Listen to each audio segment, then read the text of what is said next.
24 horas de louvor e adoração. Jovem Gospel, um toque de adoração no ar. Seja bem-vindo, vem aí a reflexão da manhã. Jovem Gospel.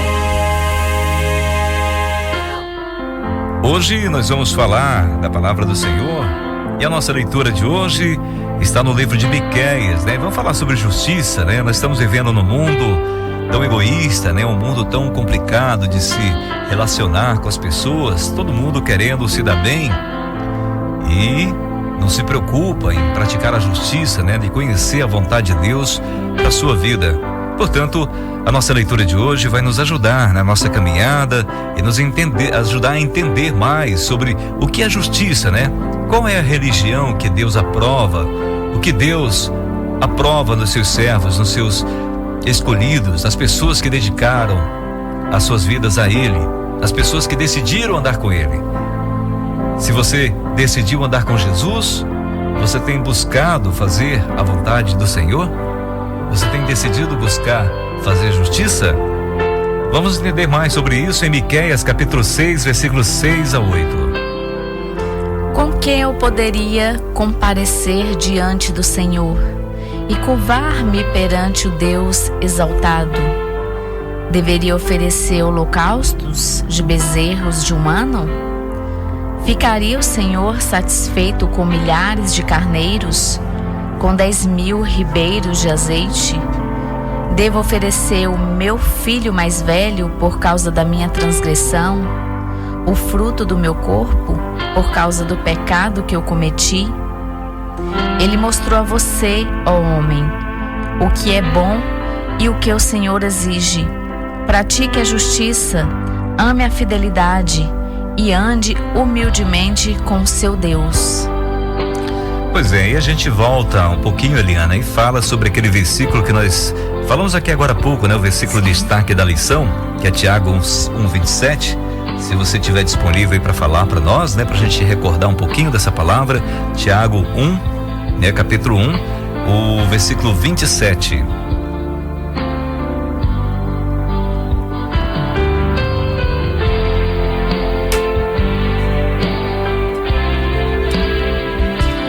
A religião que Deus, o nosso Pai, aceita como pura e imaculada é esta: cuidar dos órfãos e das viúvas em suas dificuldades e não se deixar corromper pelo mundo. Pois é, agora nós devemos ler essa palavra, né, e fazer uma meditação dela, uma reflexão. Eu tenho feito isso, né? Eu tenho praticado esse tipo de coisa, porque muitas vezes as pessoas entendem que justiça é ser diferente do mundo, né? Não se contaminar, é vestir uma roupa diferente, é andar falando de uma forma diferente. Mas e os atos, né? As suas atitudes, a sua ação diante das pessoas, dos necessitados, diante daqueles que precisam de você. Você foge, você se apresenta como um obreiro aprovado, como alguém que está disposto a contribuir e ajudar. Pois é, nós temos que estar atento para isso aí, porque Deus está atento às nossas vidas, Ele conhece cada um de nós. Portanto, lembre-se que nós não podemos esconder nada do Senhor. E lá na sua palavra, em Salmo 24, que nem nós lemos agora há pouco, né? Quem poderá subir ao monte do Senhor? Quem poderá entrar no seu santo lugar? Quem? Aquele que tem as mãos limpas e o coração puro, que não recorre aos ídolos nem jura por deuses falsos. E ele receberá bênçãos do Senhor, e Deus, o seu Salvador, lhe fará justiça. Que bom ouvir essas palavras, não é verdade? Lá no versículo 6 diz: são assim aqueles que buscam a tua face, ó Deus de Jacó. Aqueles que têm as mãos limpas, né? E o coração puro. Aquele que não recorre a ídolos nem jura a deuses falsos. Você tem buscado o Senhor? Lembra da palavra de Jesus quando Ele diz que ama Deus sobre todas as coisas, com toda a sua força e entendimento, e ao seu próximo como a você mesmo? Pois é, isso é fazer justiça, isso é servir a Deus de verdade. A pergunta que o profeta Miqueias fez há tantos anos é a que todos precisamos também fazer. como devo comparecer diante do Senhor para adorá-lo verdadeiramente, como deve ser a minha conduta, como eu devo comparecer. Uma coisa é certa que você pode ter certeza: nós todos compareceremos diante do Criador um dia. E como está a minha vida? Como está a minha conduta? Jesus Cristo subiu naquela cruz para que nós pudéssemos ter esse passe livre, pudéssemos estar limpos do pecado, com a nossa dívida quitada. Agora nós estamos aproveitando essa oportunidade que Cristo nos deu e nos apegando a ela, conhecendo e fazendo a justiça de Deus nesse mundo em que estamos vivendo? Devemos fazer a pergunta do que o Senhor se agrada. O que agrada a Deus? Sacrifícios são importantes para Deus? Tanto nos dias dos profetas de Israel e Judá, como também nos nossos, existe apenas dois tipos de adoração. Adoramos a Deus como Ele quer ou não o adoramos verdadeiramente. Os reis de Israel afastaram-se de Deus e consequentemente buscaram outras formas de adoração. Fizeram o que era mal aos olhos do Senhor. Construíram alguns altares a deuses estranhos, ofereceram holocaustos a esses deuses e sacrificaram até mesmo seus próprios filhos. Olha que coisa horrenda, hein? Até os seus próprios filhos foram sacrificados. As pessoas distorciam, achando que estavam servindo a Deus, estavam errados. Por essa razão, Deus levantou os profetas. Eles tinham uma mensagem bem clara a toda a nação. Deus exige de seu povo a adoração verdadeira, que envolve a prática diária da justiça e da fidelidade. O que cada adorador ande humildemente com o seu Deus, ele rejeita qualquer outro tipo de adoração. A prática de justiça, portanto, é de extrema importância para Deus. Ela deve caminhar lado a lado com a adoração que realizamos. É parte de nosso íntimo e de um relacionamento diário com Ele. E não somente no fim de semana, quando vamos à igreja. A adoração verdadeira que Deus aceita envolve a comunidade, a sociedade onde vivemos, o nosso dia a dia, o nosso cotidiano, em casa, com nossos cônjuges, com nossos filhos, com os nossos pais, com os nossos vizinhos. Com seus mais diversos problemas, nós devemos adorar a Deus todo o tempo, em qualquer que sejam as circunstâncias. O resultado será que ajudaremos os necessitados, famintos, pobres, sem teto e drogados. Faremos justiça e lutaremos por elas. É a aplicação do ensino de Jesus no Sermão do Monte. Assim, todos os dias estaremos adorando a Deus verdadeiramente. É impossível um culto a Deus alienado da comunidade onde vivemos. No fim de semana nos encontraremos então com alegria com os nossos irmãos para prestar a Deus a nossa adoração, porque colocamos em prática o ensino da palavra. Como falamos agora há pouco, na antiguidade, aqueles reis daquela época procuravam adorar da sua forma, Nós sabemos que Saul foi rejeitado por Deus porque quis adorar a Deus de forma errada, Quis fazer do seu modo. E olha, Deus é Deus, Ele é imutável, Ele quer adoração sincera. Ele é um Deus verdadeiro e sabe que Ele nos ama. E Ele quer que estejamos o adorando em espírito e em verdade. Em 2 Timóteo, capítulo 4, versículo de 1 a 5 diz: na presença de Deus e de Cristo Jesus, que há de julgar os vivos e os mortos, por sua manifestação e por seu reino, eu o exorto solenemente. Pregue a palavra, esteja preparado, a tempo e fora de tempo, repreenda, corrija, exorte com toda a paciência e doutrina, pois virá o tempo em que não suportarão a sã doutrina. Ao contrário, sentindo coceira nos ouvidos, juntarão mestres para a si mesmos, segundo a seus próprios desejos.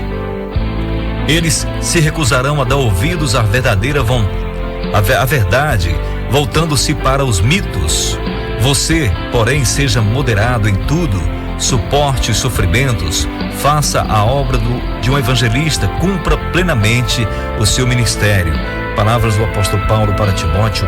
E olha, gente, nós devemos entender que essa palavra é tão real para os nossos dias, porque observe como as pessoas estão tentando manipular a palavra de Deus, mudar a verdadeira e a verdade para fazer a sua vontade, esquecendo-se de que Deus está atento, que Deus é eterno e que Deus irá julgar todas as pessoas pelas suas ações.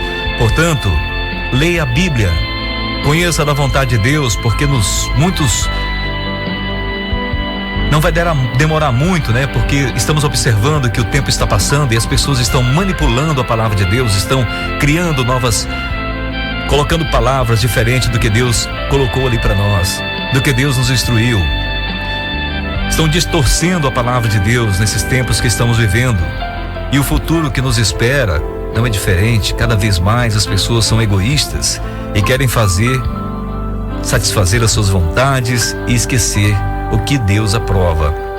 Portanto, é necessário que nós buscamos cada dia mais, enquanto temos oportunidade, conhecer a vontade de Deus para as nossas vidas. Ler a sua palavra e obedecer é um mandamento. E é uma oportunidade de praticar a justiça e de agradar a Deus. É o sacrifício que o Senhor quer, é um deles.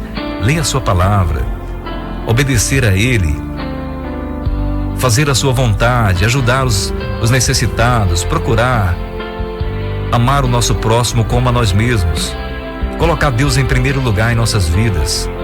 São tantas coisas que nós podemos fazer para agradar a Deus, para viver de acordo com a sua vontade, mas as pessoas estão distorcendo a palavra de Deus. Querem fazer coisas que Deus não está pedindo para fazer, sacrifícios que Ele não falou para fazer. Aqueles reis daquela época chegavam a sacrificar seus próprios filhos para se beneficiar de algo, em busca de uma adoração a um Deus morto, a algo que não existe. Nós temos aqui a oportunidade de adorar um Deus vivo, que enviou o seu Filho Jesus para nos dar a vida eterna, criou o paraíso para que nós pudéssemos morar lá, a nossa terra prometida. Você tem buscado a Deus e esperado nele? Você tem lido a Bíblia? Pois apegue-se a ela, aprenda de Deus, coloque em prática o que está escrito na palavra do Senhor. Lembre-se que quem poderá subir ao monte do Senhor? Quem poderá entrar no seu santo lugar? Aquele que tem as mãos limpas e o coração puro, que não recorre aos ídolos nem jura por deuses falsos. Ele receberá bênçãos do Senhor e Deus, o seu Salvador, lhe fará justiça. São assim aqueles que buscam, os que buscam a tua face, ó Deus de Jacó. Pessoal, lá em Mateus capítulo 25, versículos 31 em diante diz: quando o Filho do Homem vier com sua glória, em sua glória, com todos os anjos, ele se assentará em seu trono na glória celestial. Todas as nações serão reunidas diante dele, e ele separará umas das outras, como o pastor separa as ovelhas dos bodes, e colocará as ovelhas à sua direita e os bodes à sua esquerda. Então o rei dirá aos que estiverem à sua direita: venham benditos de meu Pai, recebam como herança o reino que foi preparado para vocês desde a criação do mundo. Pois eu tive fome e vocês me deram de comer, tive sede e vocês me deram de beber, fui estrangeiro e vocês me acolheram, necessitei de roupas e vocês me vestiram, estive enfermo e vocês cuidaram de mim, estive preso e vocês me visitaram. Então os justos lhe responderão: Senhor, quando te vimos com fome te demos de comer, e com sede te demos de beber? Quando te vimos como estrangeiro e te acolhemos, ou necessitado de roupas e te vestimos? Quando te vimos enfermo ou preso e fomos te visitar? O rei responderá: digo a verdade, o que vocês fizeram a algum dos meus menores irmãos, a mim fizeram. Então ele dirá aos que estiverem à sua esquerda: malditos, apartem-se de mim para o fogo eterno, preparado para o diabo e os seus anjos, pois eu tive fome e vocês não me deram de comer, tive sede e não me deram de beber, fui estrangeiro e vocês não me acolheram, necessitei de roupas e vocês não me vestiram, estive enfermo e preso e vocês não me visitaram. Eles também responderão: Senhor, quando te vimos com fome ou com sede, ou estrangeiro ou necessitado de roupas, ou enfermo ou preso e não te ajudamos? Ele responderá: digo a verdade, o que vocês deixaram de fazer a alguns destes mais pequeninos, também a mim deixaram de fazê-lo. E estes irão para o castigo eterno, mas os justos para a vida eterna. Mateus capítulo 25, versículo 31 a 46. Essa é uma palavra boa de se falar, né? É uma palavra boa de se apegar a ela. Vamos nos aproximar de Deus? Você quer a justiça de Deus para sua vida? Pois veja, essa é a palavra de Jesus que está falando. Aqui estes irão para o castigo eterno, que não praticaram a vontade do Senhor e nem a sua justiça, mas os justos para a vida eterna. Portanto, vamos nos preparar para receber o nosso galardão, a vitória que está em Cristo Jesus. Sendo justos nesse mundo, a adoração também requer mãos postas e servir ao próximo. Vamos ajudar as pessoas necessitadas que estão precisando de ajuda. Não precisa você ficar fiscalizando se a pessoa vai fazer com o que você deu para ela, o que ela vai fazer. Ajude. Sem interesses. Não precisa fotografar nem colocar nas suas redes sociais. Ajude, porque Deus está vendo. Ele que vem em secreto te recompensará em secreto. Deus te ama e Ele quer você na eternidade com Ele. A prova é Jesus, que entregou sua vida naquela cruz para nos dar a vida eterna. Ele pagou o preço que nós não poderíamos pagar. Agora nós temos a missão de levar o seu evangelho, levar o bem para as pessoas que precisam, que estão perdidas. Passamos por uma festa de carnaval que muitas pessoas aí perderam suas vidas, se drogaram, alguns adquiriram doenças que não têm cura, problemas gravíssimos de saúde, perderam seus familiares. São tantas coisas ruins que esse mundo nos atrai para tentar nos roubar. Lembre-se da palavra de Deus que diz que o diabo veio matar, veio roubar, veio destruir. Ele veio tirar aquilo que Jesus te deu. Jesus te deu a paz, Ele te deu a vida eterna. Ele te deu o prazer de ter a companhia do Deus Todo-Poderoso com você, o seu Espírito Santo habitar em sua vida. Não desperdice isso. Apegue-se à justiça de Deus. Busque orientação na sua palavra. Conheça o que Deus quer que você faça, lendo a sua palavra e praticando ela. Porque Jesus está voltando. Ele vai te encontrar de que forma? Como você vai se apresentar diante do Senhor? Cheio de bens materiais e nada de justiça de Deus? Com o corpo sarado e saudável, mas nada de justiça de Deus? Pois é melhor sairmos deste mundo mutilados, talvez até doentes, mas com o nosso espírito vivo no Senhor. Que Deus te abençoe nesse dia, que você tenha o desejo despertado em seu coração de ter o Espírito Santo de Deus atuando na sua vida, para que você pratique a justiça de Deus nesse mundo.